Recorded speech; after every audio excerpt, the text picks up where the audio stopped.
शास्त्र कहता है बुद्धि बलिदान की कीमत के साथ छिपी हुई है। बुद्धि की कीमत एक साधारण मनुष्य से छिपी है। क्यों? क्योंकि बुद्धि मृतकों की भूमि में पाई जाती है। हां, बुद्धि की आत्मा, बुद्धि का मार्ग मृतकों की भूमि में पाया जाता है। इसका मतलब मैं आपको बताता हूं, परमेश्वर की बुद्धि में चलने के लिए तुम्हें उस जगह पर आना होगा जहां तुम अपने स्वार्थी सोच के लिए मर चुके हो।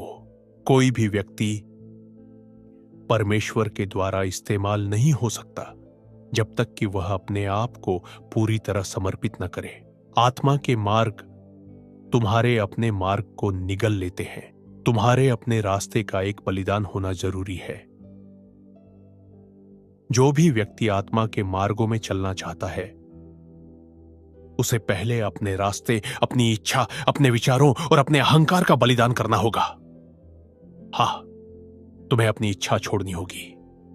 तुम्हें अपने विचारों का त्याग करना होगा। तुम्हें अपने अभिमान को मारना होगा। जानते हो तुम्हारा अभिमान क्या है? वह है जल्दी से आहत हो जाना। जब तुम जल्दी बुरा मान जाते हो किसी बात से, किसी सुनने या देखने की बात से, तो इसका मतलब है कि तुम इस राज्य में बहुत दूर नहीं जा पाओगे, क्योंकि तुम्हारी भावनाएं और तुम्हारे एहसास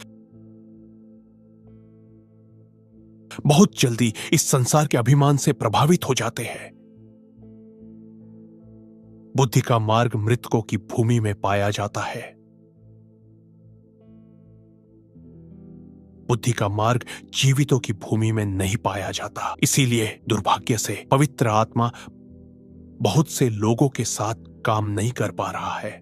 मैं उन लोगों की बात नहीं कर रहा जो उद्धार पाए हैं। दुनिया में करोड़ों लोग उद्धार पाए हुए हैं, पर बहुत कम हैं जो सच में पवित्र आत्मा के साथ चलते हैं। यह सच्चाई है। बहुत सारे लोग नए जन्म पाए हैं, पर आत्मा के साथ नहीं चलते।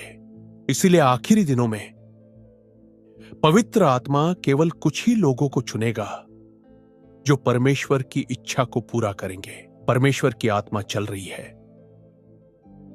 परमेश्वर की आत्मा चुन रही है। परमेश्वर की आत्मा बुला रही है। परमेश्वर की आत्मा हिला रही है। परमेश्वर अपनी आत्मा उंडेल रहा है और वह ढूंढ रहा है जो तैयार है आत्मा के मार्ग, ज्योति के मार्ग,